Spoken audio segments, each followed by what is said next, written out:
Boa noite, povo trabalhador brasileiro. Vamos dar início aqui à 8ª rodada do programa Futebol e Política no canal do jornal O Poder Popular.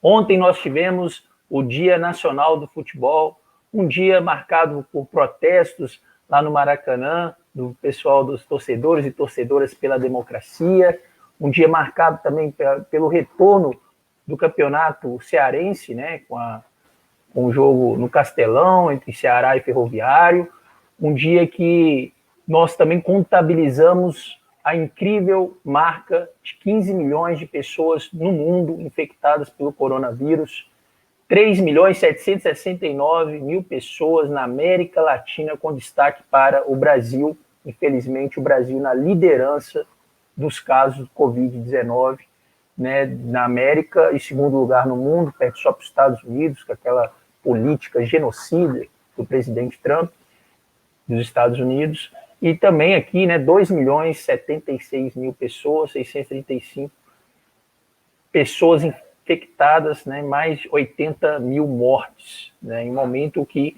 os patrocinadores, o poder econômico está forçando a barra aí para o retorno do futebol, o retorno aos gramados dos principais campeonatos.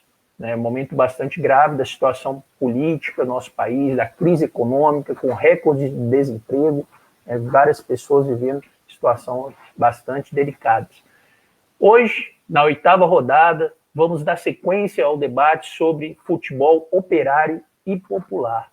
E convidamos nada mais, nada menos que dois pesquisadores, né, que são amigos, né, hoje é o dia do amigo também, dois amigos camaradas, e a Gabriele Coutinho também, que faz parte aí, Gabriele Celestino, desculpa, faz parte aí, né, da comunicação e marketing do Esporte Clube Siderúrgica, um time histórico, um time operário histórico aqui de Minas Gerais.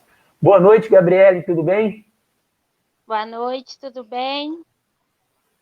É um prazer contar com sua presença aqui, viu, Gabriele, com essa camisa bonita aí do Esporte Clube Siderúrgica, campeão mineiro de 1964. Valeu. Boa noite, camarada Roberto, que completou 90 anos. Vamos apresentar aqui algumas imagens, né, dessa festa importante do futebol brasileiro. Beleza, Roberto? Beleza, tudo bom? Tudo tranquilo. Roberto, que é pesquisador, professor da UENG, ele também é diretor do ANDE, Sindicato Nacional, né, e que estuda aí sobre práticas corporais, sobre a história do futebol também, tem uma tese defendida na Universidade Federal de Minas Gerais, falando sobre o Vila Nova, certo? Isso. O Leão. Aí, campeão mineiro também, né? O Vila Nova de Nova Lima, um time operário também muito importante, e vai contribuir conosco aqui nessa 8ª rodada do Futebol e Política. E também temos um torcedor fanático do Atlético Goianiense, que é um time que está sempre com a América, aí, Roberto, na Série B, né, e subiu ano passado para a Série A, mas esse ano parece que não vai jogar na Série A, não, caso não avance o calendário esportivo, que é o Paulo Vinícius, mascote, né, que é historiador e um dos principais historiadores e pesquisadores da história do Atlético Goianiense. Boa noite, mascote. Boa noite, Túlio. Boa noite, Roberto. Beleza. Boa noite, Gabriele. Satisfação estar aqui. O Túlio está meio chateado, porque na última rodada ficou quem subia, se era o América Mineiro ou o Atlético Goianiense, quem subiu foi o Dragão, então... Mas a mãe no seu coração, Túlio, esse ano o América sobe, o Atlético fica e os dois se encontram na Série A. O América está na liderança aí do Campeonato Mineiro, que infelizmente, pessoal, tem uma pressão muito forte aí para o retorno do Campeonato Mineiro, uma situação caótica que vive o estado de Minas Gerais, uma pressão forte para o retorno aos gramados, né? E boa parte dos times mineiros aqui já tem um elenco já desfalcado, e alguns casos, por exemplo, do Coimbra de Contagem, do próprio Vila Nova, né? Você tem aí casos de jogadores que estão diagnosticados positivamente com o Covid-19, né? Então, uma situação péssima e um péssimo exemplo das nossas autoridades aqui, né? Das autoridades. Mas vamos lá. Vamos dar início aqui à 8ª rodada. vamos começar tocando a bola com o Roberto, né, que é um pesquisador da história do futebol operário também, né, que ele já... Eu lembro que eu participei de uma banca com alguns alunos, né, sobre o Valério do Rio Doce, com você lá na UENG, né, uma série de pesquisas importantes. Roberto, eu gostaria que você falasse um pouco aí sobre a história do futebol operário no Brasil, né? Sei que sua pesquisa parte aqui de Minas Gerais, mas que abrange, né, uma relação dialética que tem aí, bastante complexa, que no passado as empresas que formavam os times operários, né? Hoje alguns clubes querem se tornar empresas, né? Uma questão importante que depois nós vamos aprofundar aqui em uma outra rodada do futebol e política. Mas gostaria que você falasse um pouco da história aí do futebol operário, né? E elencando os principais elementos aí, né? Que fazem parte dessa história do Brasil, né? E com esse recorte aí da história do futebol operário. Beleza. Manda ver. Então, agradecer muito o convite, né, primeiro, né, de estar aqui, estar podendo conversar um pouquinho. Eu tava conversando com algumas pessoas, eu falei assim, cara, primeira vez que eu vou ter oportunidade de falar um pouco da minha tese, né? Tese é uma escolha uma escrita muito solitária, né? Se você não publica muito, eu estou guardando para ver se publica o livro, né? E foi indicação da banca e tudo. Então, acaba que eu não fiz circular muito o texto e agora vou ter oportunidade de falar um pouquinho, né? Acho que falar de futebol operário no Brasil, né, é falar um pouco também da história do próprio futebol, né? O futebol, quando chega no Brasil, ele já chega por vários lugares, né? Mas ele tem marcado na imprensa, né, o mito fundador, né? Que é o mito fundador aqui em Belo Horizonte, né, em Minas Gerais, né, em Belo Horizonte, né? O Vitor Serpa, né? Que é o mesmo mito, né, do Charles Miller em São Paulo, que é o mesmo mito do Oscar Cox, né, lá no Rio de Janeiro, né, e em vários outros lugares, né, a imprensa construiu essa narrativa de ter um jovem das classes abastadas que estudaram na Europa, né, e de lá trouxeram o futebol, né. Então, isso na minha tese eu costumo chamar de um mito. Eu não me aprofundei, quase que isso virou a tese, né, mas eu acabei não me aprofundando porque vai tratar justamente dessa narrativa, né, da chegada do futebol no Brasil. Sendo que outros estudos vão também indicar, né, que em lugares onde estavam as ferrovias sendo construídas pelos ingleses, em outros lugares, né, você também tinha um movimento, né, em escolas, né, com jesuítas, você já tinha, né, o futebol também sendo desenvolvido e etc. Então, muito difícil você marcar no Brasil quando que começou, né? Eu, como fiz a minha pesquisa em Minas Gerais, né, a gente observou aqui o primeiro, né, existiu o mito fundador do Vitor Serpa, que morre aqui de uma forma muito trágica, né, morre muito cedo, lá no Rio de Janeiro, de gripe. Ele era carioca, né, mas veio estudar aqui na escola de Direito, né, agora da UFMG, né, antes ficava lá em Ouro Preto. Então, essa narrativa é uma narrativa da imprensa, né, de desenvolvimento do esporte em Minas Gerais, né, em especial em Belo Horizonte, né, principalmente muito mobilizado pelas elites, né? O futebol naquela época, né, tanto América quanto o Atlético, um pouquinho depois o Cruzeiro, né, que antes era um clube chamado Viale, né? Antes disso tudo, você tinha muita burguesia, né, tomando conta desses espaços, né? Usando o futebol, esse esporte inglês, como distintivo de classe, né? Eu estou falando isso lá no início do século XX, né? O que já era uma coisa ultrapassada na Europa, né? O Hobsbawm vai falar, né, que lá em meados do século XIX, né, você já vai ter, os ingleses já entenderam o futebol como uma grande estratégia, né, de controle dos corpos dos operários, né? Então, as empresas investiam no futebol. E aí, concomitante com esse movimento da burguesia no Brasil, né, em especial em Minas Gerais, né, que foi onde eu estudei, né, no Rio de Janeiro vai ter algumas outras conformações, mas nada muito diferente, em São Paulo também e tal. Então, o que é importante? Concomitante com esse movimento, né, de uma burguesia brasileira, né, reconhecendo e reconhecendo o futebol, tentando valorizar e afirmar o futebol como um distintivo de classe, uma prática que distinguia, né, aqueles burgueses da classe trabalhadora, né, os ingleses, como já tinham essa prática consolidada, né, no mundo inteiro, né, em outros lugares, não é só no Brasil que isso vai acontecer, né, o que eles faziam? Eles tinham uma empresa, e essa empresa, né, seja ela qual for, né, ela investia em clubes de futebol, né, em times de futebol, né, que aparentemente eram operários, né, foi a primeira grande frustração da minha tese, né, porque eu falei, eu vou estudar em Minas Gerais, vou estudar futebol, quero estudar um clube operário, né, eu com uma tradição, já uma participação no sindicato e tudo mais, quis estudar um clube operário. Aí eu fui perceber que o Vila Nova, né, que ele, no início ele é uma ação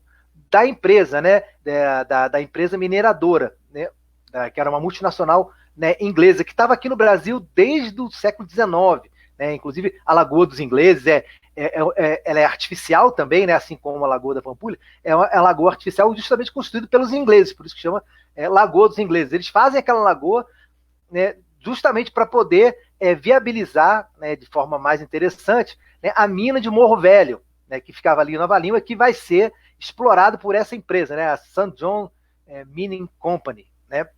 Então essa empresa ela vai explorar no Brasil desde o século XIX, começa explorando com escravos, depois com trabalhadores, né, assim que a escravidão no Brasil ela termina, né. Então ela começa, principalmente com seus operários, né, a fomentar de forma muito intensa o futebol, né.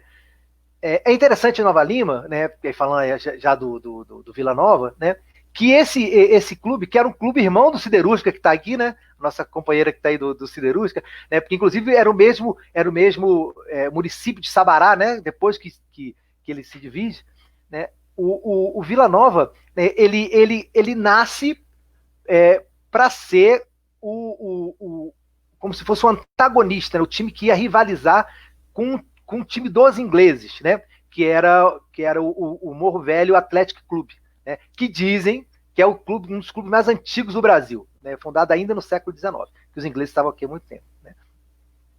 Mas a verdade é que, então, quando a gente vai descobrindo, o que acontece?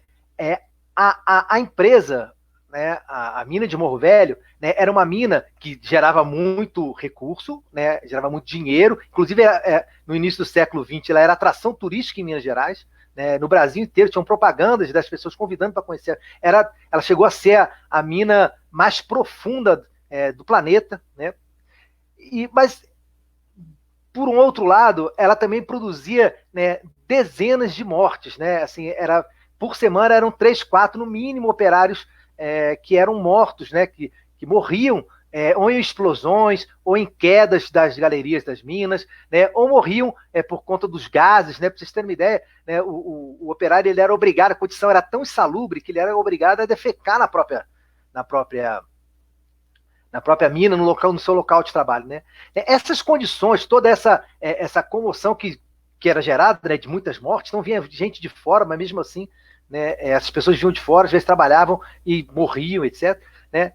A empresa precisava de um instrumento, né, para ganhar, né, corações e mentes, né, a burguesia sempre quis isso, né, ganhar corações e mentes, né, lá na cidade de Nova Lima. Então ela cria Nova Lima, incentiva e cria, né, o Nova Lima, né, o Vila Nova na época, né, e o Vila Nova, inclusive, ele já nasce com um campo de futebol, né, doado justamente pela empresa, né. Com o passar do tempo, não vai dar tempo da gente falar isso tudo aqui, né? Com o passar do tempo, né, a empresa chega a fazer um desconto compulsório dos trabalhadores, né, e dentro desse desconto compulsório, né, que era para o sindicato, etc., isso ia uma parte, gerava como ingresso para o time, por isso que jogar em Nova Lima, né, até pouco tempo, era muito complicado, ficava chamado alçapão, né, do Leão, né, porque justamente você tinha uma presença muito forte da cidade. Claro que a ação da burguesia é uma coisa, né, e como a cidade, como é que ela acolhe o time, como é que ela começa a gerar um pertencimento a esse time de futebol, é uma outra coisa, é uma coisa que está para além da vontade da própria burguesia. Então a cidade realmente, né, a gente que estudou o Vila Nova, a gente vai percebendo que a cidade aos poucos vai se apropriando desse time, né, vai se apaixonando, tanto que o Morro Velho era um time que desaparece, né, ele ainda existe, eu acho que nas categorias amadoras, etc., né, mas o time que fica, porque a cidade abraça o time, é justamente o Vila Nova, né, mas ele tem essa história, né, de ter sido um clube de futebol, né, criado, né, justamente para disputar, né, a hegemonia ali na cidade de Nova Lima, né, com seus operários, com seus moradores, né, porque imagina, a cidade inteira ela girava em torno tanto da mina, né, esse ficar só por conta da mina ia ficar girando em torno das mortes, etc. E aí tinha que ter, né, o futebol para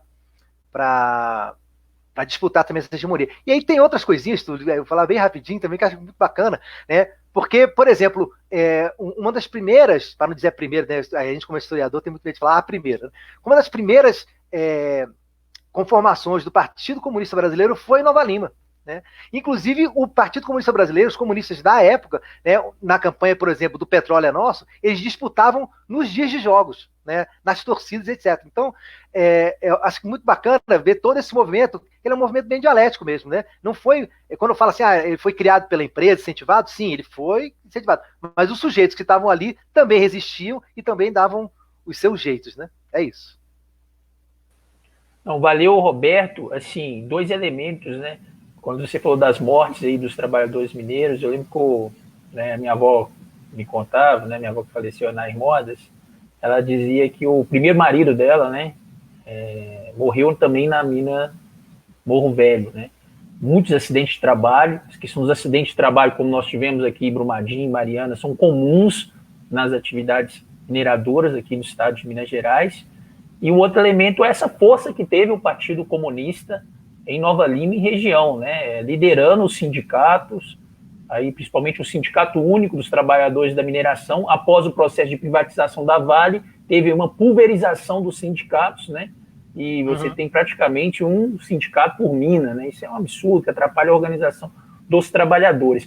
E o PCB, né, liderou uma greve, né, pouco contado na história, uma greve em plena ditadura militar, no primeiro dia da ditadura militar, foi convocado pelo Comando Geral dos Trabalhadores, e os trabalhadores de Nova Lima fizeram uma greve. O José Francisco Neres, né, um camarada da velha guarda do partido, ele conta no seu livro também como que era essa força do futebol junto com o movimento operário, né, que foi muito importante em Nova Lima e região, faz parte da história do povo trabalhador brasileiro, da história de Minas Gerais. Roberto, só ainda tocando a bola com você nesse primeiro tempo, né, eu gostaria que você explicasse um pouco isso. Eu vi num artigo seu, né, sobre essa questão que o primeiro time de futebol seria o Morro Velho, né? E o Dia Nacional do Futebol é comemorado, né, em homenagem ao esporte, né, que era o time que dizem que foi o primeiro time, Esporte Clube Rio Grande, que foi o primeiro time fundado aí em 1900, né? Sendo que dizem que aí, não lendas, né? Pesquisas já apontam que o Morro Velho já tinha uma equipe de futebol já formada ainda no século, na segunda metade aí do século XIX. Só um pouco dessa história aí, parafraseando aí também, né? Todas essas comemorações do Dia Nacional do Futebol. Não, então, a própria fundação do Vila Nova, né? Ela é de 1908, né? Só que os ingleses já estavam aqui desde o século XIX. E eles traziam os europeus para os cargos de chefia. Né? É terrível o movimento que os ingleses fizeram, não só em Nova Lima, né, em vários outros lugares. Né? Inclusive, até o cemitério deles era separado. Né? Então, assim, então, muito provavelmente, né, como você tinha, né, em um determinado momento, né, o América, né, o Atlético, tinham jogadores que jogavam no América, isso lá no comecinho, né? Jogadores que jogavam no América e jogavam no Atlético também. O importante era tentar erguer o futebol, né? O futebol não era a prática brasileira. Então, muito provavelmente, o Morro Velho era um time que já existia desde o século XIX. Tem uma notícia de jornal. Eu não afirmo isso, eu não bato o martelo, porque uma fonte só tinha que cruzar, né? Tinha que ter uma outra fonte. Né? Mas tem um jornal, né? Eu esqueci o nome agora, mas que ele vai dar notícia, na sua narrativa falando do Morro Velho, ele vai dizer que o Morro Velho foi fundado em 1830 e tantos, alguma coisa nesse sentido. Né? O que é possível, o que a gente não sabe se é verdade. Entendeu? Mas existimos todo, porque tudo faz parte também de uma organização, como é que o futebol vai se organizando, né, em termos de federação, de associação, né, como é que ele vai se organizando, que aí, por exemplo, eu tenho uma desconfiança, não dá para afirmar isso, que o Vila Nova, por exemplo, ele já tinha sido criado antes, né, mas ele vai ser registrado em 1908. Né, então isso ficou vago, eu não consigo aferir. 1908, ali no Alçapão do Bonfim, né, o América disputa ali, é difícil ganhar lá. Mas vamos lá. Agora, vamos lá. E tem uma história muito tocar a bacana bola. Do também, viu? Mas depois a gente conta. Tá, como sindicalista. no segundo tempo aí, tocamos a bola. Olha só, agora vamos chamar aqui, né? Pedir para o Ariel aí, o camarada que está contribuindo aí na técnica, hoje, a companheira Gabriele Celestino, aí da comunicação e marketing do Siderúrgica. Em primeiro lugar, meus parabéns pelos 90 anos do Siderúrgica. Gabriel, eu gostaria que você contasse um pouco mais da história aí, né, do Siderúrgica, que é um time tradicional, é um time muito importante para a história do futebol mineiro e brasileiro, e é um time que o próprio nome já incorpora em sua essência essa questão do futebol operário. Valeu, Gabriel. Obrigado, Túlio. Obrigado pelo convite. Boa noite a todos. Aproveitando também o que o Roberto falou, né? O Siderúrgica também veio do futebol operário, né? Que veio da Companhia Siderúrgica Belgo-Mineira, que instalou em Sabará, né? E o ano agora eu não me recordo, mas instalou na siderurgia em Sabará, né? Dando oportunidade de emprego a várias pessoas. Fundou o bairro Vila Santa Cruz, que a Companhia Siderúrgica Belgo-Mineira construiu as casas para os operários lá, né? Então, assim, as casinhas lá eram todas padrões, né? E com isso, os operários lá da siderurgia, eles tinham função dupla, que eles tinham carteira assinada tanto quanto jogador, tanto quanto operários, né? E eles trabalhavam na companhia e treinavam no Siderúrgica, né? E a Companhia Belgo-Mineira, ela doou o terreno, que chama Estádio Praia do Ó, e nisso construiu a sede lá, né? E o time teve mais o auge mesmo, foi com o título de 64, né? Que o Siderúrgica ele foi campeão em 37, né? E, inclusive, ele venceu o Vila Nova e em 64 ele venceu o América, né? Era, naquela época o campeonato ele era de pontos corridos, né? De ida e volta. E no título de 64, o Siderúrgica ele foi campeão quase invicto, né? Que ele perdeu um jogo para o Cruzeiro, né? Perdeu por 1-0 naquele jogo. E nisso, então assim, o Siderúrgica ele tem uma história muito grande pro futebol mineiro, porque a gente já cedeu o jogador para a seleção brasileira. Inclusive tem relatos, né? Alguns dos companheiros podem confirmar aí para a gente que o Pelé já teve aqui em Sabará e foi o primeiro time a jogar na era Mineirão, né? Antes da era Mineirão, de construir o Mineirão, e também foi o primeiro jogo televisionado. Isso eu descobri tem uns 20 dias mais ou menos, que foi o primeiro jogo televisionado, foi Siderúrgica e Vila Nova. E Siderúrgica e Vila Nova fazia o clássico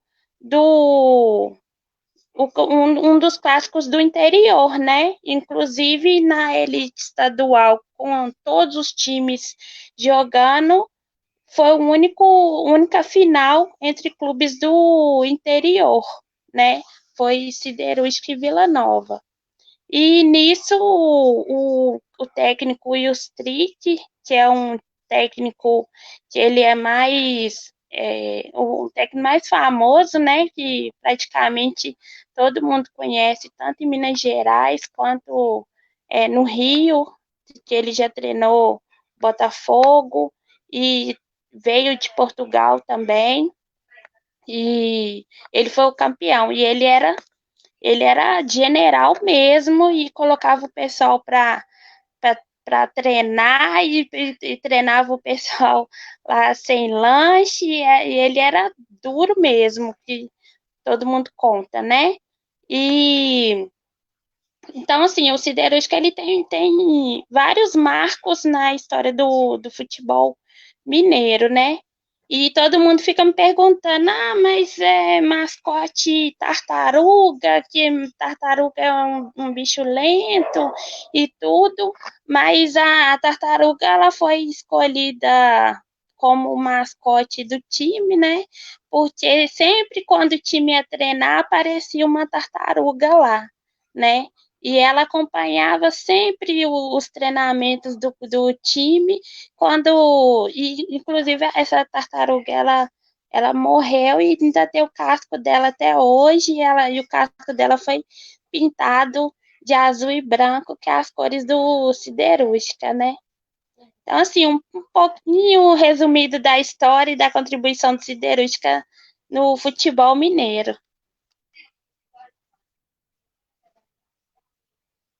Muito interessantes essas histórias, né? Estou recebendo algumas provocações aí. Você falou que o Siderúrgica venceu o América, né? Foi um jogo. Meu pai conta essa história o tempo todo, né? Que o Siderúrgica venceu o meu América, né? O América Mineiro. Mas tem essa história muito interessante também, que um camarada da velha guarda, né? Do partido do PCB, que é o Dinarco Reis, que está assistindo aí, ele conta bastante história do Ilstrich, né, que é o treinador muito famoso, foi treinador do América também, né, que tinha um apelido, né, em função, principalmente, o nome dele era Dorival Knelpio, né, que era Isso. o apelido Ilstrich em homenagem a um goleiro da seleção da Argentina, Boca Juniors, mas muito interessante essa história, né, e o time que faz parte, né, da história da cidade de Sabará, uma cidade histórica aqui em Minas Gerais, né, que foi muito importante. E é interessante, Gabriele, que outros times que foram dados por empresa ou pelos trabalhadores, como o caso do Renascença, né, que era um time de Belo Horizonte, também conhecido como o time dos Tecelões, acabou que não conseguiu se manter, principalmente no processo de profissionalização do futebol, né, que aconteceu nos anos 50, 60. Mas ainda sobre a história do Siderúrgica, como é que está o Siderúrgica hoje, assim, né? Para a gente fechar esse primeiro tempo com você aqui, como é que está o Siderúrgica hoje? O Siderúrgica está disputando o campeonato Série B do Campeonato Mineiro, como é que está essa situação? Então, no caso, a Siderúrgica, como veio da Belgo Mineira, né? Então, assim, o patrocínio, quem patrocinava o Siderúrgica foi a Belgo, né? Que foi original da Belgo Mineira. Então, assim, quando o Stick foi contratado, foi gasto muito dinheiro, né? Inclusive resultou no título, né? E com isso, o Siderúrgica, posteriormente, em 65, disputa a Taça Brasil, que hoje equivale ao Campeonato Brasileiro, e nisso foi perdendo patrocínio, a Belgo parou de ajudar, foi caindo, né? Em decorrência e tudo. Então, assim, hoje praticamente o time está licenciado, né? Não está disputando nenhuma competição. Se volta na terceira divisão, né, do Campeonato Mineiro, mas a gente está com um projeto aí com os clubes que já foram profissionais ou que ainda são profissionais ou são licenciados, né, e não têm condições financeiras de disputar a terceira divisão do Campeonato Mineiro, e a gente está lançando um projeto que chama a Liga Memoráveis. Então a gente vai disputar com Siderúrgica, 7 de setembro, Metaluzina Meridional, o Asas e nós estamos confirmando ainda com o Pedro Leopoldo, o Retiro confirmou e vamos tentar também o Renascença. Então, até então, 6 clubes que estão confirmados para esse torneio. Vai ser um torneio independente, né? Porque porque esses times ainda têm história, tem torcida, tem vontade de voltar, mas a gente não está com condições financeiras para disputar uma terceira divisão.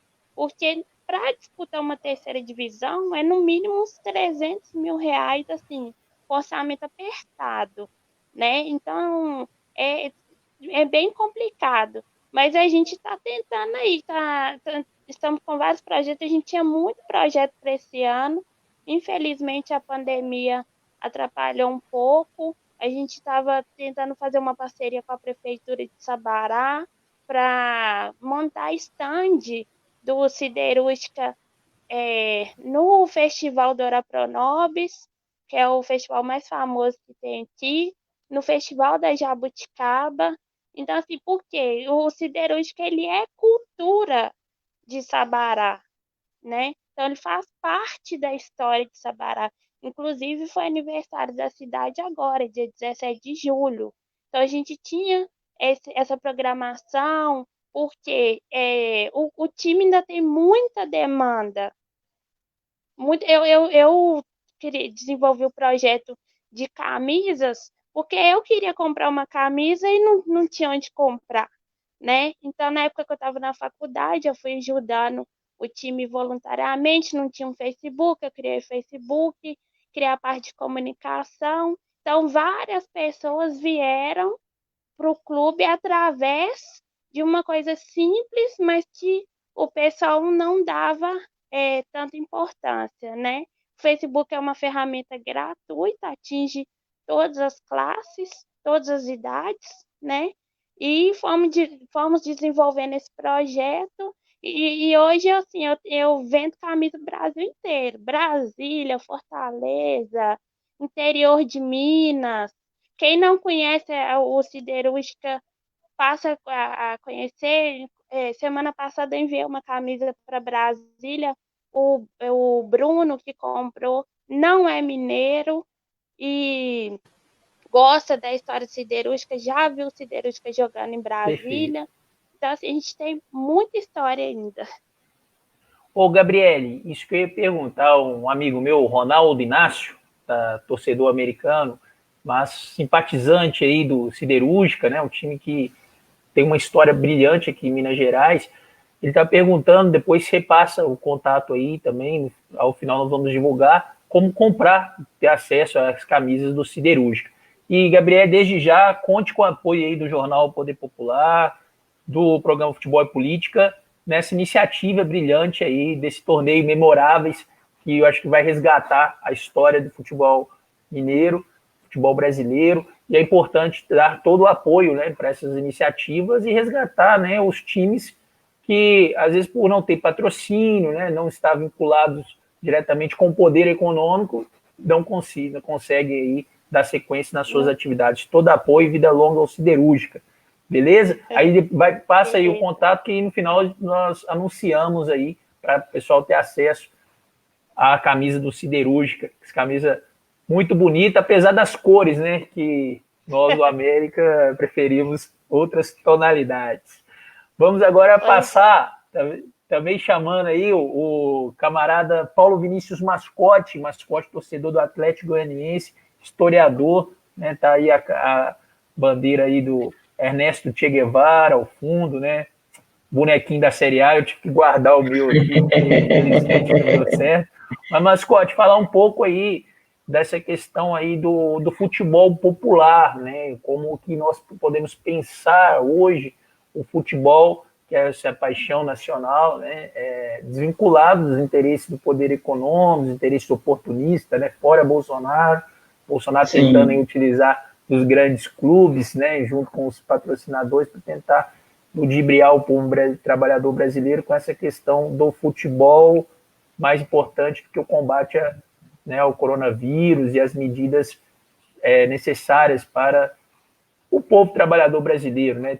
Continua atacando os direitos dos trabalhadores e tenta aí, juntamente com parte da diretoria do Flamengo, fazer essa movimentação aí em torno de uma ideia diversionista, né? Tirar o foco da pandemia, colocar nos estádios vazios de futebol. Mas eu gostaria que você aprofundasse um pouco sobre o futebol popular, né? Como podemos trabalhar nessa perspectiva do futebol que se contrapõe a esse processo de mercantilização, né?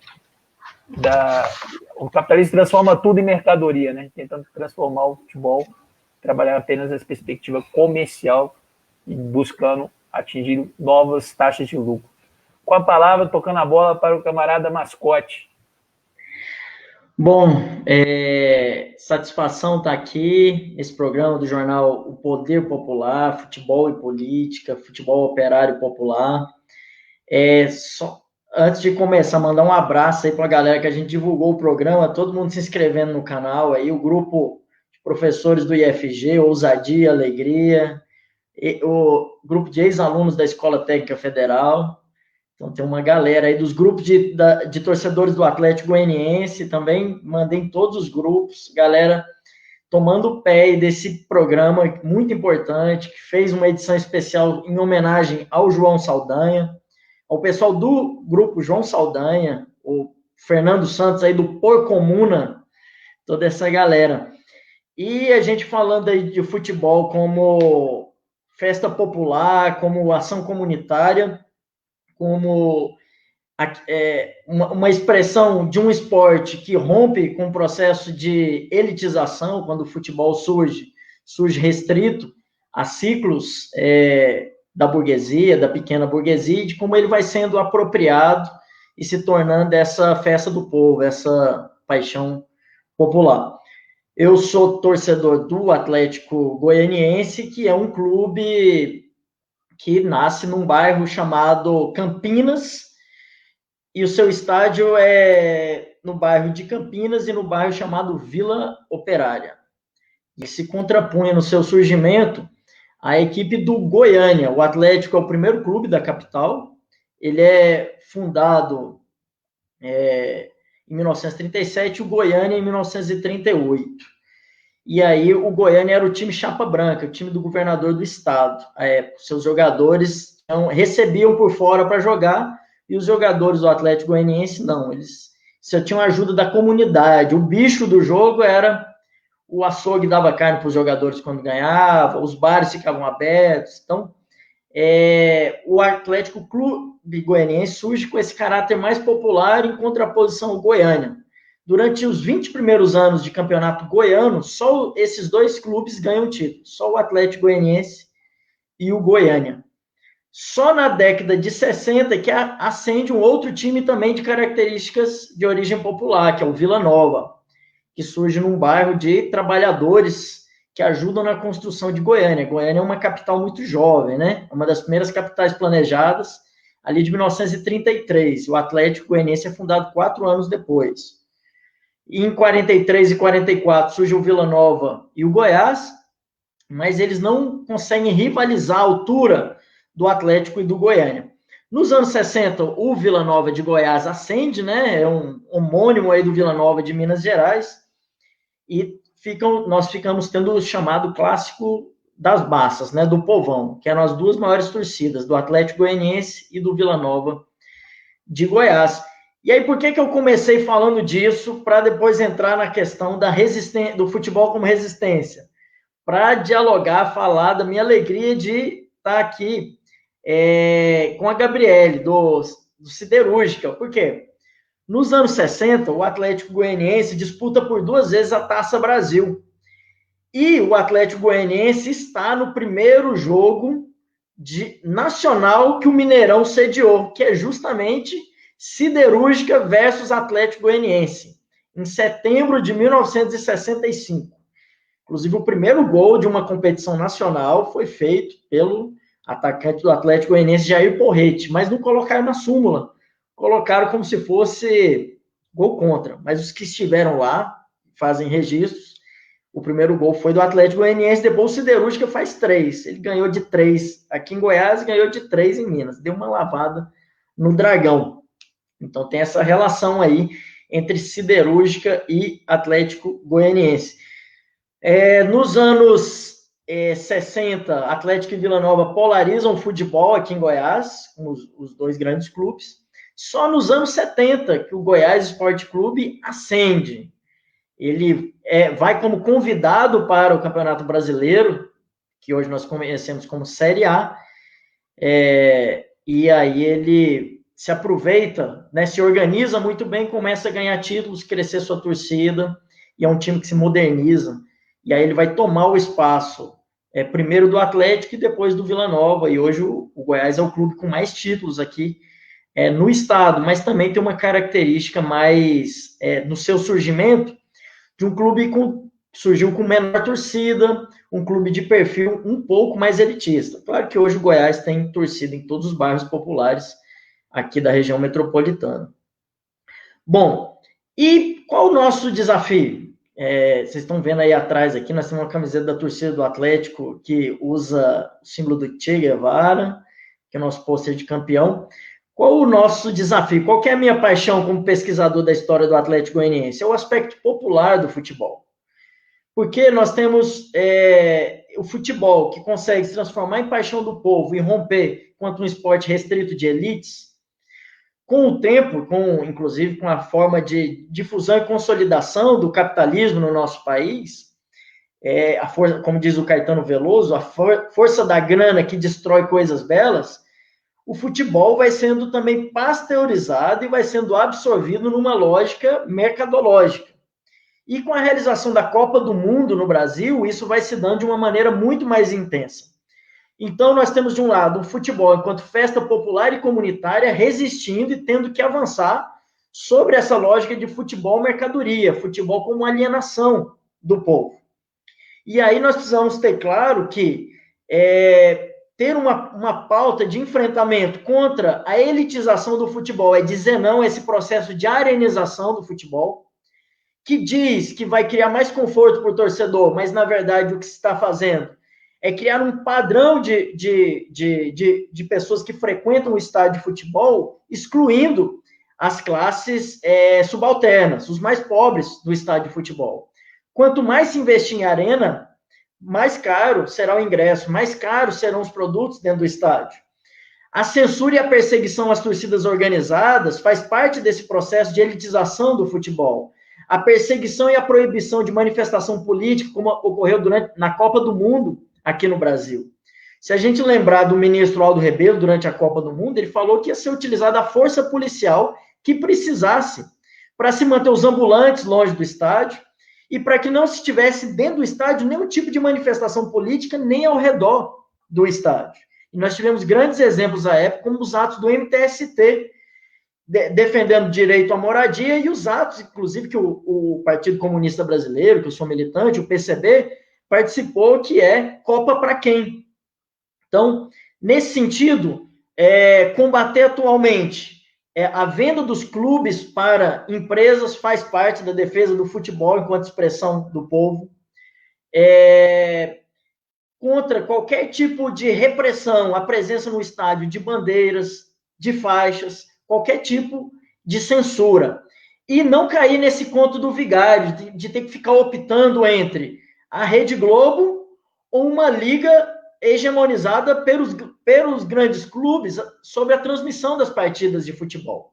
O que se tem que é um debate geral sobre o futebol e que nós precisamos ter a garantia dos estaduais, a garantia da sobrevivência dos pequenos e médios clubes e uma condição de sobrevivência e de salário para os jogadores da maioria dos clubes que recebem de 2 a 3 salários mínimos. Acho que é nesse caminho que nós temos que lutar. Beleza, Mascote aí contribuindo com as suas considerações acerca do futebol. Lembrando aí que a torcida do Vila Nova já protestou aqui nos comentários, tá? Vila Nova, que é o time importante aí, e tem esse processo mesmo, né? Alguns clubes começam com um processo elitista, né? E depois acaba se popularizando. É importante aí a resistência sempre, né, dentro das torcidas, né, fortalecendo essa perspectiva de um futebol popular, né, e o trabalho também de diversos clubes aí de resgatar o futebol operário, né, que é um dos temas importantes que nós devemos estar dando cada vez mais visibilidade, né, tem a Liga Memoráveis aí, que a Gabriele citou muito bem, isso faz parte aí da história do futebol. Vou para o intervalo agora, depois a gente vai voltar aí a conversar com os camaradas, né? Tem algumas questões que eu quero dialogar com o mascote também nessa perspectiva. No nosso intervalo aqui, gostaríamos só de chamar a atenção para um protesto que foi realizado ontem, né, no Dia Nacional do Futebol, no Maracanã, um protesto organizado pelas torcidas antifascistas e pelo movimento das torcedoras e torcedores pela democracia, né, movimento nacional que tem a presença aí no Rio de Janeiro, essa fase, retorno aos jogos em tempos de pandemia, é gol contra, né, devemos estar atentos aí, é uma dos protestos que colocar, cartão vermelho para o Bolsonaro, fora Bolsonaro, Mourão e Guedes, vamos derrotar esse governo Bolsonaro, né, liberdade de expressão nos estádios, defesa direito aí de apresentar as faixas, né, um abraço pro pessoal da Narco Comuna América, que sempre levantou a faixa contra a reforma da Previdência e outras faixas dos direitos dos trabalhadores, né, o direito de torcer, que é o nome do movimento, palavra de ordem, né, do movimento Torcedoras e Torcedores pela Democracia, né, fora Bolsonaro, fora Mourão, isso aí é importante, e infelizmente atingimos aí um Maracanã lotado, 80 mil mortes em nosso país. Por isso que é importante protestar, está ocorrendo uma série de ações aí das torcidas e movimentos antifascistas, e também temos carreatas, diversas formas de protesto, né? Toda forma de luta contra esse governo vale a pena. Gostaríamos também de fazer uma homenagem aí a futebol, tem essas coisas, né? Com todas as contradições, né, nesse momento de pandemia, mas uma homenagem aí ao Flamengo aí, chamando a atenção para o pessoal da Comuna Rubro-Negra, né? Aí o Marques com a camisa do Flamengo, campeão carioca de 2020, né? Foi importante mandar um abraço aí para o Ginarco, para todos os flamenguistas aí que estão assistindo, né? O Ricardo Costa, aí a Glícia também, torcedora do Flamengo, que esteve com a gente aqui, né? Homenagem ao Flamengo e disputar, né? O Flamengo é um time muito popular no nosso país, né? E no mundo, e infelizmente o presidente do Flamengo aí flerta muito com o Bolsonaro, mas tem uma resistência muito forte que representa o interesse da maioria do povo trabalhador brasileiro, principalmente dos flamenguistas. Um abraço aí, essa é uma imagem da Comuna Rubro-Negra, né, que fazendo uma menção aí ao treinador do Flamengo, né, que está voltando para Portugal, felizmente, né, para a alegria dos times rivais aí do Flamengo, né, e para a tristeza da nação rubro-negra. Um abraço aí para os flamenguistas. Vamos dar início agora o segundo tempo do programa Futebol Política, né, da 8ª rodada, voltando aí com o camarada, tocar a bola com o camarada Roberto Canites, que é torcedor do Fluminense, viu, Roberto? Sabia essa provocação aí também para você. Um programa com o Flamengo aqui, eu estou ficando incomodado já. O Mário Mariano está presente aqui também, Rodrigo Lima, vários camaradas aí participando aí do programa Futebol e Política nessa 8ª rodada. Roberto, agora temos o tempo já aperta um pouquinho, né? No segundo tempo sempre o futebol fica mais intenso, né? Mas vamos lá. Sobre ainda essa perspectiva do debate historiográfico mesmo, sobre a história do futebol operário. Como é que está esse campo de pesquisa? Qual a importância de estudar a história do futebol operário popular na atualidade? Sei que na UFMG temos grupos de pesquisa, na PUC, outras universidades. Qual a importância, qual o recado que você apresenta, né? E, Roberto, é muito importante o seu livro, viu? Vamos aguardar essa publicação. Eu dei uma lida na tese, assim, sensacional, tá? Você até cita o livro que eu te emprestei, do historiador oficial da América, do Carlos Paiva, mas muito importante seu livro aí. Vamos trabalhar nesse projeto editorial. Todo apoio, camarada. Beleza. Então, a gente tem, né, a UFMG, ela tem um grupo, né, o GFUT, né, que é um grupo que estuda só futebol em suas várias dimensões. É muito legal, porque o tema é o futebol, e aí as pessoas vão falando com ele a partir da história, a partir da antropologia, enfim, né, dos vários campos do conhecimento, eles vão conversando sobre o futebol. Mas o tema, assim, o que une o GFUT é o futebol, né, coordenado pelo professor Silvio, um camarada, infelizmente vascaíno, né, ninguém é perfeito, mas é um cara, né, que toca esse projeto de uma forma muito interessante, né? A PUC tem também, né? E o campo de pesquisa do futebol, ele é um campo de pesquisa muito relevante no Brasil, né? Eu não vou dizer, não é um tema que seja pouco estudado, ele é muito estudado, né? Então, assim, não só pela educação física, mas pela sociologia, pela história, né, pela psicologia, né? Enfim, você tem várias áreas de conhecimento que estão estudando futebol, se debruçam sobre ele, né? O que eu acho importante a gente destacar na questão da pesquisa é porque quando você vai estudar os clubes operários, é que você consegue enxergar as contradições do próprio futebol, né? O que tem de contraditório nele. Então, por exemplo, a gente tem uma narrativa que fica impregnada na cabeça da gente, quer dizer assim, não, o futebol veio da elite, aí a classe trabalhadora foi se apropriando. Isso não é verdade. Né? Isso não é verdade, os clubes operários estão aí desde muito. Né? Inclusive em Minas Gerais, por exemplo, né? Aí eu posso citar Minas Gerais, posso citar Rio de Janeiro, né? o Bangu e outros clubes, né? Posso citar até clubes fora do Brasil, na Europa, né? O Atlético de Bilbao, né? Todos com aquela mesma camisa branca e vermelha, né?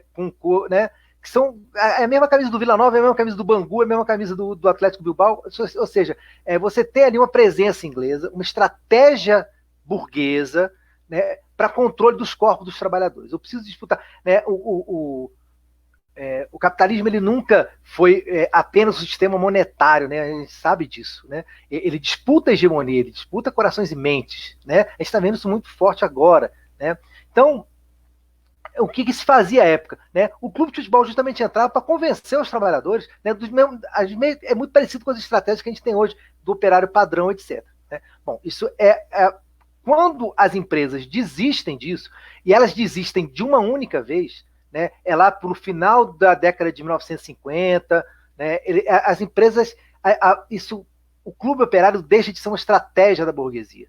E aí, onde você tem uma comunidade que abraçou, no caso, né, do Vila Nova em Nova Lima, né, o clube ainda continua, né, o Vila vai ter seu último grande campeonato em 1950, né, mas por que eu falo isso? Porque quando o futebol ele se torna efetivamente profissional, né, em Minas Gerais, por exemplo, né, você tem os clubes operários, né, o Vila ganha 1932, 33, 34 e 35. O Siderúrgica ganha em 37, mas o Siderúrgica também vai ser vice em um monte de... Ou seja, é uma hegemonia, logo no começo, é uma hegemonia dos clubes operários em Minas Gerais. Logo no início da profissionalização, porque antes, os clubes que tinham aquela coisa da identidade, né, do distintivo de classe, né, eles não deixavam, por exemplo, eles diziam que o time de Nova Lima ficava muito longe. Né? Sendo que os operários da mina de Morro Velho, né, eles desceram várias vezes, né, em marcha para Belo Horizonte para protestar pelas péssimas condições de trabalho, pelos salários, etc. Né? Então, ou seja, você tem uma conformação, ainda quando você tem um ideário de futebol amador, etc., você tem uma conformação muito elitista. Né, que não, né, o que eles diziam, né, do futebol, por exemplo, do Siderúrgica e do Vila Nova, que era um futebol muito embrutecido, né, que as pessoas não tinham educação. É claro que é um discurso da elite falando daqueles sujeitos que estavam nos clubes, né, porque mesmo eles tendo uma condição diferente, aquele jogador que era trabalhador, né, ele era um trabalhador, né? Ele não era uma pessoa da elite, né? E aí, em sua maioria, né, afrodescendentes, etc. Então, assim, você tinha ali muito claro, no início do futebol amador, né, e aí a tese da Sara Maior, que está hoje em dia professora, né, da UFJF, lá do campus de Governador Valadares, ela fala muito disso, né, de como é que foi esse início, inclusive uma pesquisadora do América, aí, Túlio, que você gosta muito do América, né? Então, assim, é importante a gente entender que o movimento de futebol como reduto da elite, né, esteve no Brasil concomitante com um movimento de clubes operários, de outras experiências do futebol acontecendo em escolas, né, onde existiam empresas ferroviárias, tanto que é muito comum o nome, né, ferroviário, né, aliado ao time de futebol. Né? Em Minas eram vários clubes operários, eram mais de 20 clubes operários. Né? Na década de 1930, 40, esse projeto termina, a burguesia desiste desse projeto, por algum motivo, e aí tem que ser muita pesquisa de muito fôlego, eu acho que desiste no mundo inteiro, eu acho que no pós-guerra, já tem uma outra conformação da ordem do capital que vai desmobilizar esse tipo de ação. Até pelo potencial, né, de mobilização que representa esses clubes, que representou na época esses clubes operários, né? Aí voltando aqui, falando de clube operário, vamos voltar a falar aqui com a Gabriele Celestino do Siderúrgica, né? Gabriele, que faz parte da comunicação e marketing do Siderúrgica. Gabriele.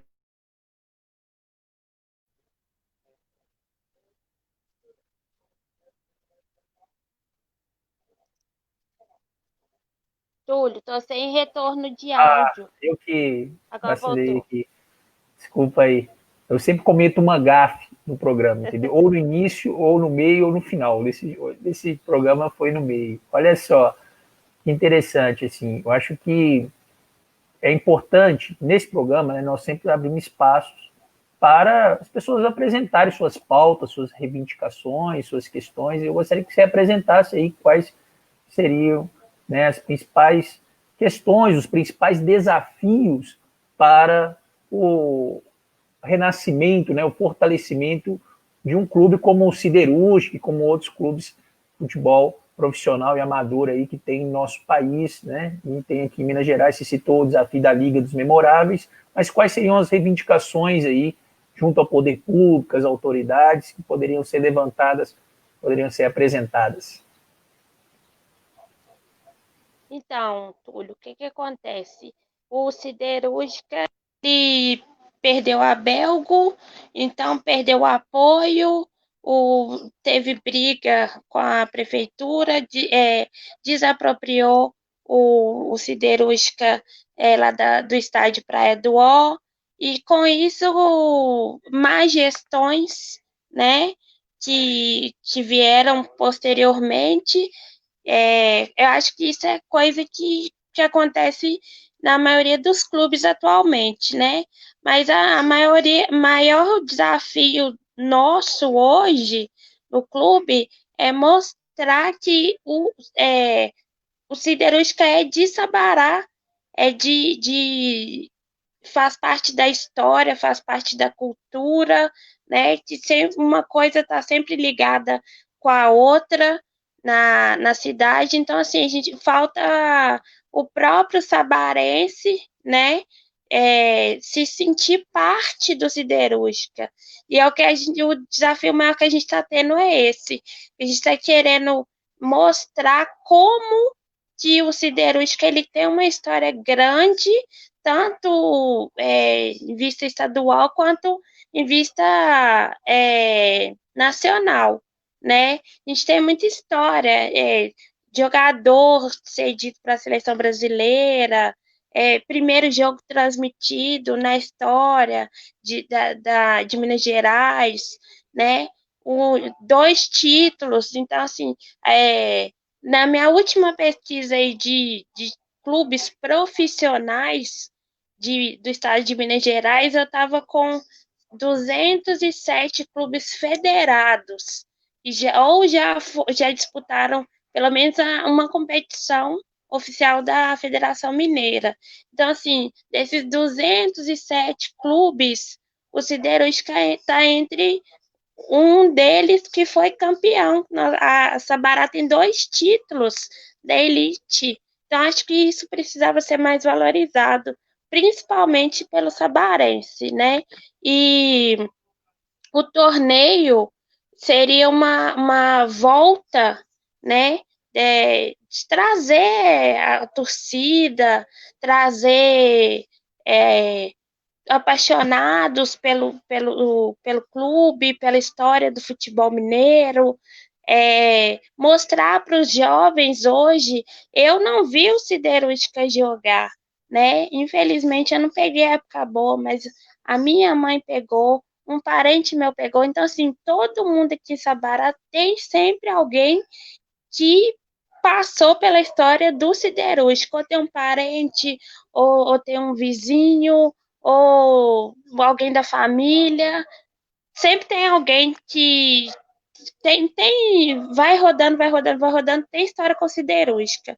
Então, o torneio já era uma vontade minha de desenvolver esse projeto, né, independente, e a ideia original veio do D'Artagnan, né, do presidente do Asas, e fomos desenvolvendo, fomos reunindo, vamos fazer uma reunião agora presencial, né? A gente está esperando aí para ver como que vai ficar mais para frente e tudo.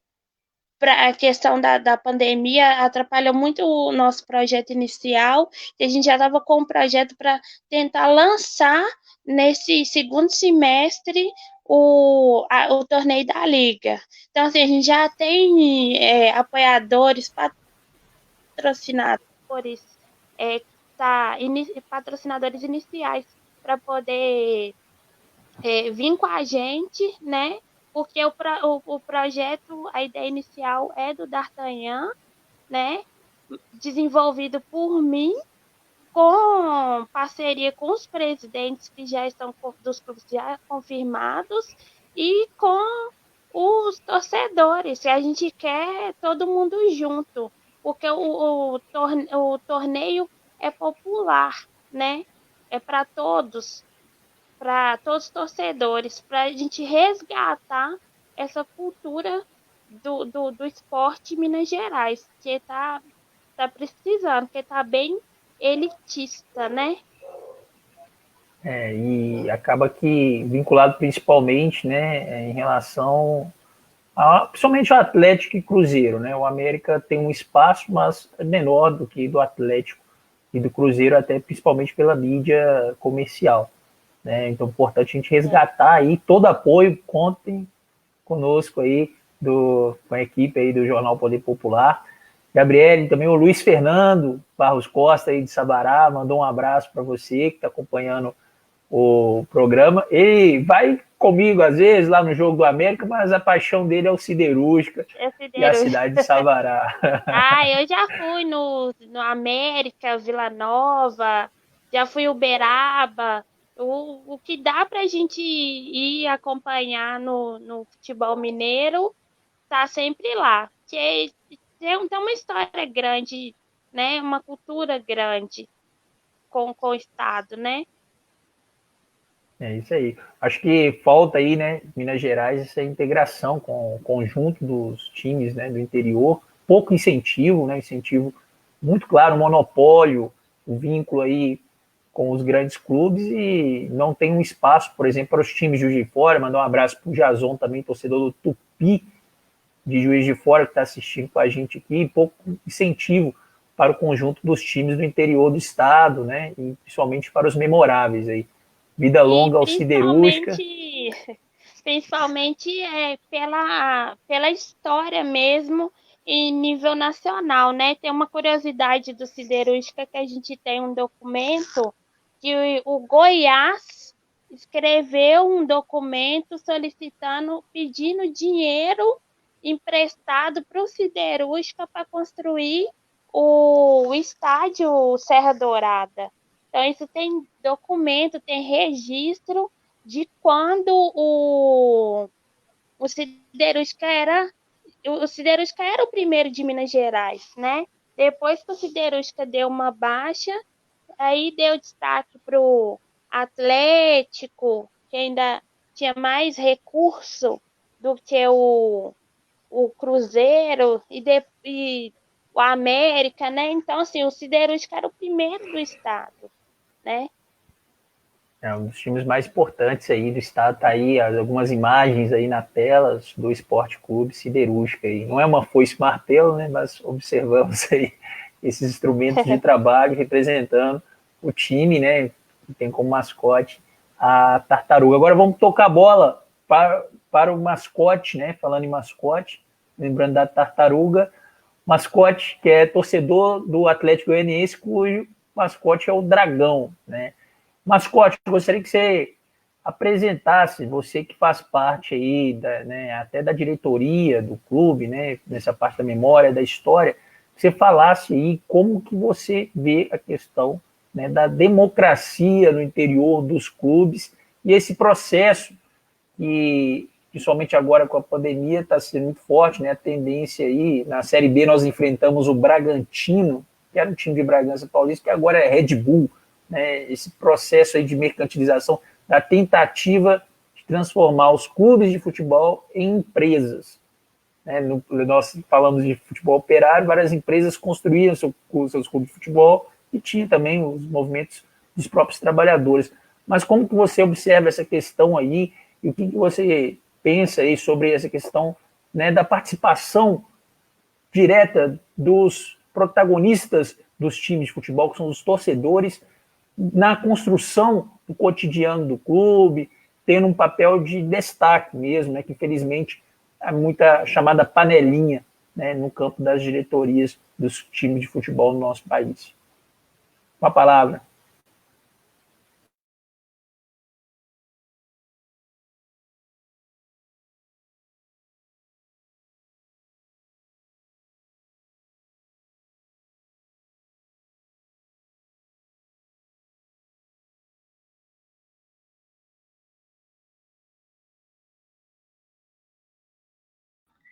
Agora abriu o áudio. Ei, Túlio, o que é isso? O Túlio é minha referência até no erro aqui. Ele errou e eu errei o mesmo jeito. Só derrotas. Mandando um abraço aqui pro Jason, pro camarada de Narco Reis, pro Rodrigo Lima, pro Eduardo Vilhena, pro Rafael, que fez uma brincadeira e falou que eu sou vascaíno, eu sou Atlético Goianiense. Mas é um debate até bom para um dia ser feito aqui no Futebol Operário, que é essa questão de como alguns times penetram em outras regiões do país, a imposição dos times do Rio e de São Paulo, que fazem torcedores em outras regiões. Se é bairrismo, quais os limites disso aí? Eu, quando criança, então eu era Vasco e Atlético Goianiense. Quando eu comecei a entender bem, passei a ser só Atlético Goianiense, mas respeito muito a história do Vasco. A Jaqueline, torcedora do Vila Nova, pesquisadora, historiadora, pesquisa sobre futebol. Inclusive, Túlio, nós temos pessoal aí das antifas do Vila Nova, do Goiás, do Goiânia, gente muito boa também, que pode participar, contribuir aqui. E a Jaqueline colocando aqui que foi um absurdo o Goiás ter sido convidado pela CBD à época para participar do campeonato nacional, sendo que tinha sido o Vila Nova o campeão do ano, né? Lá em Goiás, aqui em Goiás. Então, eu também acho que foi errado, viu, Jaqueline? Também acho que eles entraram pela porta de trás, aí, pelas boas relações que tinham com o governo da ditadura à época. Mas há de se destacar que aqui em Goiás temos antifas em todos os times, que inclusive as antifas do Goiás e do Vila tiveram um papel importantíssimo. A antifa do Atlético é um pouco mais recente, mas também participou do último ato. Então, eu acho que, tocando aí na questão que o Túlio falou, o desafio que nós temos para o torcedor, né, participar da vida do clube é muito difícil. Eu estou hoje dentro do Atlético Goianiense, fui convidado como historiador para constituir o museu do clube. E hoje a minha participação dentro da diretoria do clube, ela é restrita à questão do patrimônio histórico e cultural do clube. Então, eu estou lá como diretor de patrimônio histórico e cultural, mas eu não participo dos outros âmbitos, dos debates dos outros departamentos do Atlético. O que há no Atlético, não é diferente da maioria dos clubes, é uma necessidade que nós temos de cada vez mais ter o torcedor poder ser sócio proprietário, ele ter título do clube, ele votar nas eleições do clube, ele influenciar no dia a dia do clube. Então, é muito triste um torcedor ver, por exemplo, o Bolsonaro vestindo a camisa do seu time. Então, os times estão aí fazendo campanha, e boas campanhas, contra o racismo, contra a LGBTfobia, contra o machismo, e aí, de repente, vem um presidente machista, homofóbico, racista, e veste a camisa do seu clube. Isso não tem o menor sentido. Se o torcedor tivesse o poder dentro do time, ele com certeza vetaria, porque não tem sentido uma pessoa com essas posições vestir a camisa de nenhum clube no país, porque a maioria dos torcedores, de todos os clubes, são trabalhadores, são filhos de trabalhadores, são desempregados, são pessoas que têm no futebol uma paixão a mais. Então, nós temos como desafio, sim, para o futebol, uma maior participação da torcida na definição dos rumos do clube, inclusive para o torcedor poder votar acerca dessa questão do clube empresa.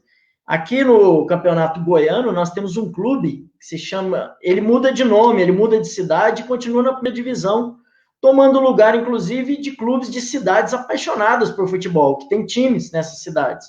É o chamado Clube Empresa. E é a mesma coisa que nós temos agora, o Red Bull, na prática, comprou uma vaga na Série A. Nada mais que isso. Tanto é que ele já mudou o nome, mudou o símbolo, que era do time de Bragança Paulista, que inclusive tinha uma história bonita, com bons jogos, com histórias bonitas ali nos anos 80 e 90, apesar da história ali da família que dirigia o Bragantino. Então, não há de se esperar que dessa proposta de clube-empresa saia algo bom para nós que apostamos no futebol operário e popular. E já indico um livro do Irlan Simões, que é um torcedor do Vitória, vocês podem achar ele no Twitter, acho que ele está no Instagram também. O Irlan Simões, ele fez 2 livros sobre clube-empresa e sobre o quão mal sucedido foram esses clube-empresa em outros países, tanto na Europa quanto na América Latina, as experiências de clube-empresa. E como quem tem a perder com essa proposta de clube-empresa é só o torcedor. Porque se um sheik é dono do seu time ou um acionista, ele não quer saber de preservação de história, preservação de memória.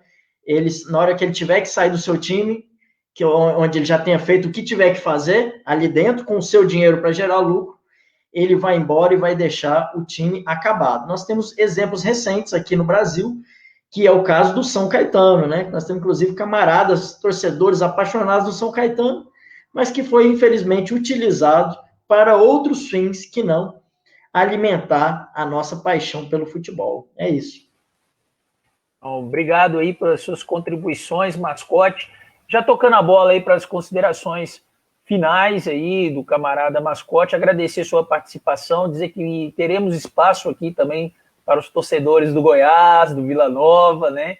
Ou no programa, ou também uma nova modalidade que vamos criar aqui no Futebol e Política, que vai ser as reportagens, né, sobre as histórias de movimentos antifascistas e algumas questões mais específicas de cada clube, de cada torcida. Né? Dizer que foi uma satisfação importante aqui no programa da 8ª rodada, no Dia do Amigo, está com meu grande amigo e camarada Paulo Vinícius Mascote, aí, torcedor do Atlético Goianiense. Né? Suas considerações finais aí, Mascote, e só para pergunta, que eu gosto de fazer uma provocação no final, né, que é a saída para o vestiário ali, né, aquela pergunta do repórter. Qual é o time mais popular? O Vila Nova ou o Atlético Goianiense? Então, já começando a falar do Vila, acho que eu errei que a data da fundação. Tanto Goiás como Vila Nova são de 43, o Atlético de 37. O Atlético Goianiense, inclusive, o maior historiador do Atlético Goianiense é um militante comunista, que é o professor Orieste Gomes, que foi preso, torturado pela ditadura, um militante histórico do PCB. Ele traz para a gente o seguinte: nós temos 2 clubes de origem mais popular, tanto que os dois usam a alcunha Clube do Povo, só que a alcunha Clube do Povo, ela surge primeiramente com o Atlético Goianiense. Nós temos um LP de vinil gravado, 1964, com esse registro histórico. Mas, quando o Atlético vai decaindo, o Vila Nova ascendendo como um clube de massa, o Vila acabou pegando um pouco desse título do Atlético. Eu gosto de falar que os dois podem se chamar Clube do Povo. Tem uma matéria da Placar, de 72, que diz: o clássico do povo, Atlético e Vila Nova. E os 2 clubes que têm uma característica um pouco mais elitizada, isso não quer dizer que não tenha torcedores no meio do povão e que não tenha antifas lá também, é o clube do Goiás e o clube do Goiânia. Então, valeu aí, Túlio, Dia do Amigo, tá aí com meu camarada, meu amigo, tá aqui com a nossa camarada da torcida a Gabriele, da torcida do Siderúrgica, o Roberto, também aí, que ficou entre o Vila Nova de Nova Lima e o Fluminense.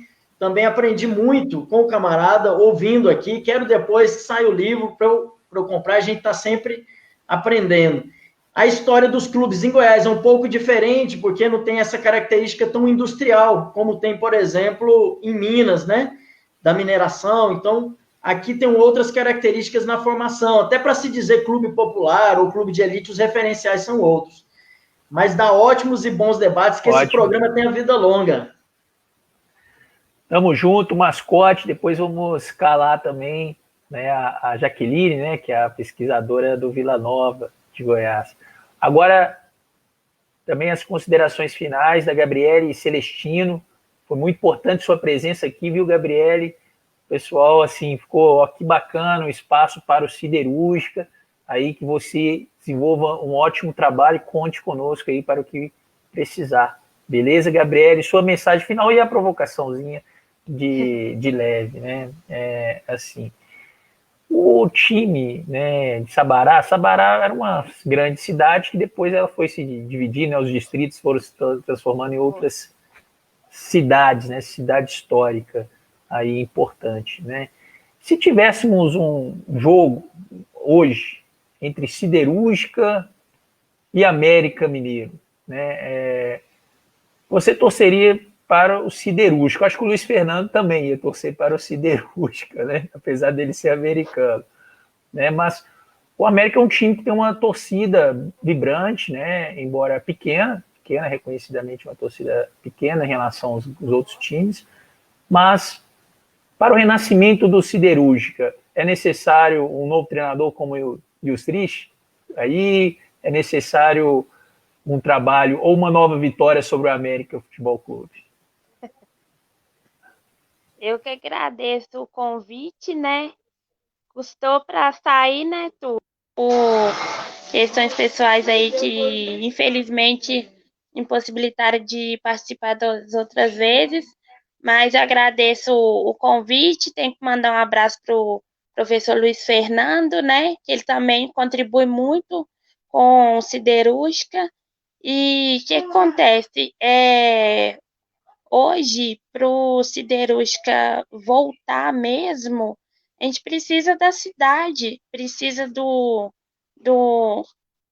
novos torcedores, né? Se identificar e tudo, porque o que acontece? O pessoal que foi ficando, é um pessoal mais velho, então assim,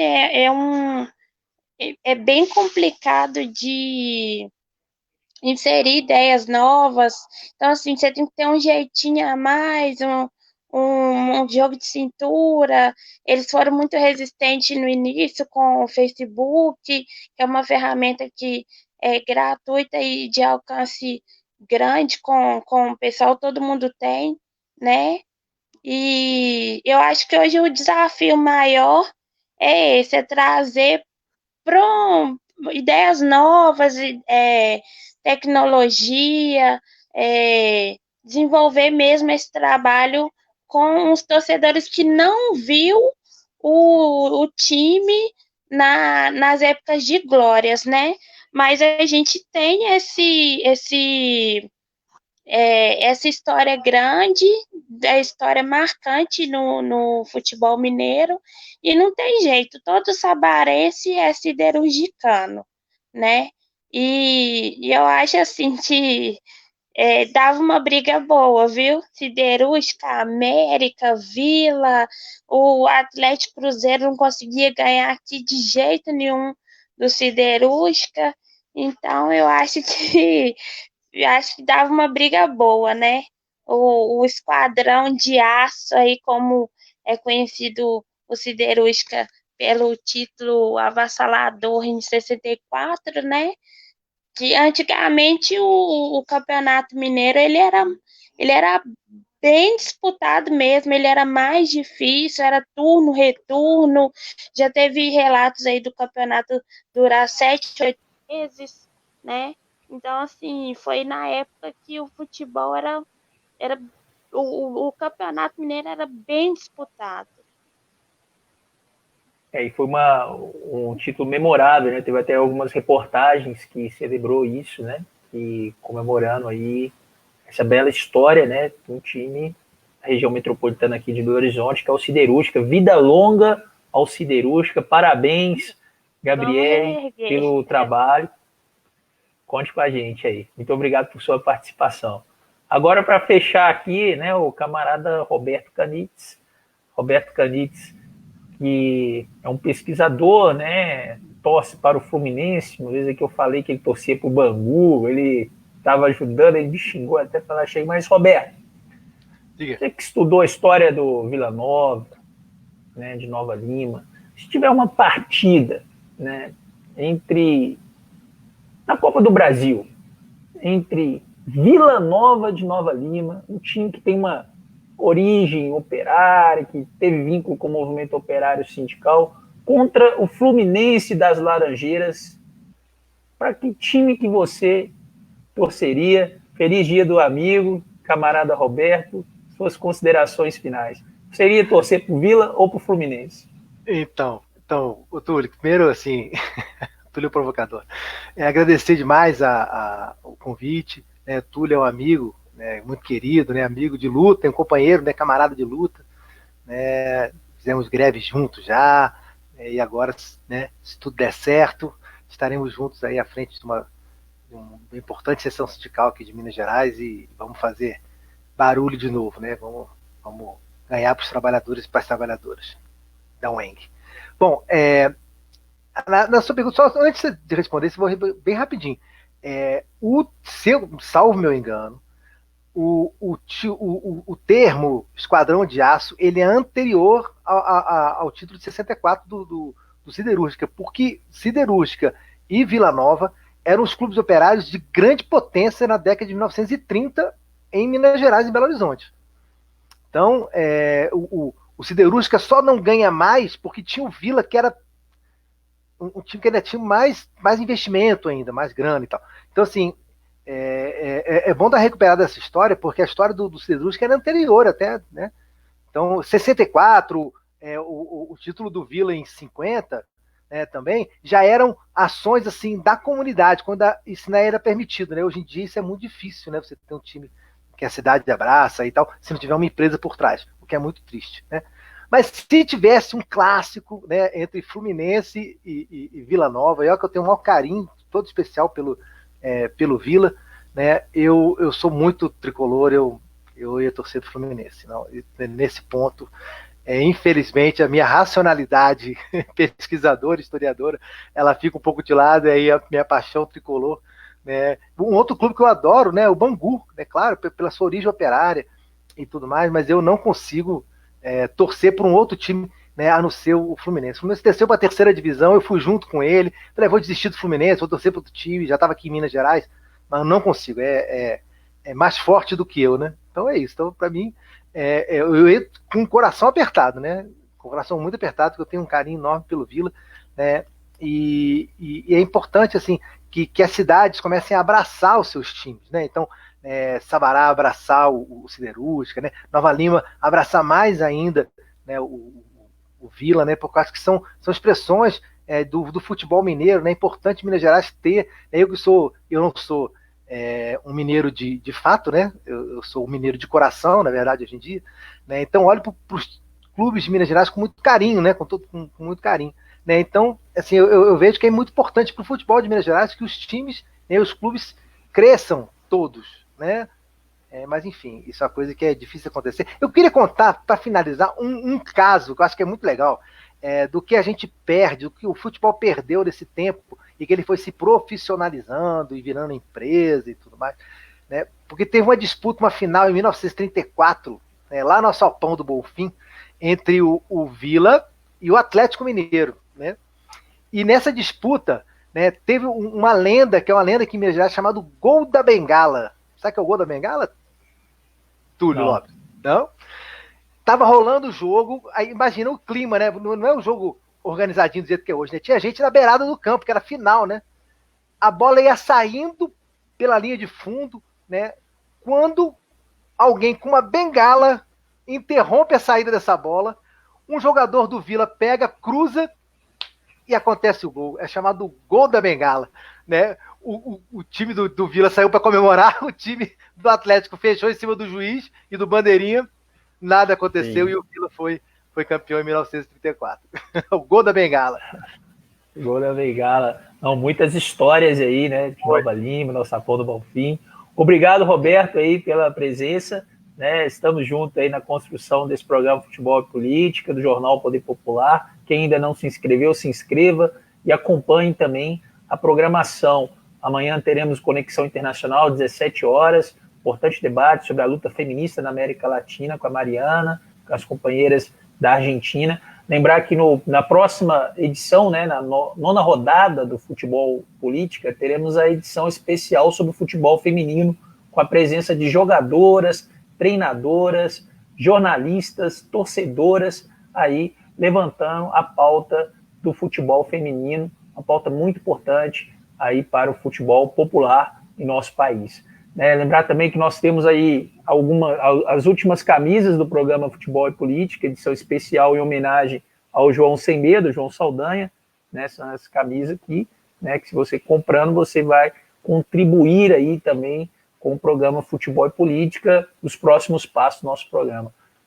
Agradecer ao Ariel, que esteve com a gente aqui na operação técnica, também a Jéssica Carvalho, e também a Ana Vieira, que fez as artes aí desse programa Futebol e Política, toda segunda-feira, às 21 horas. Na próxima edição, começaríamos um pouco mais cedo, às 20 horas, dando espaço aí para diversas pessoas que foram escaladas para a próxima edição do Futebol e Política. Tenham todos e todas uma ótima noite, paz entre as torcidas, luta de classes.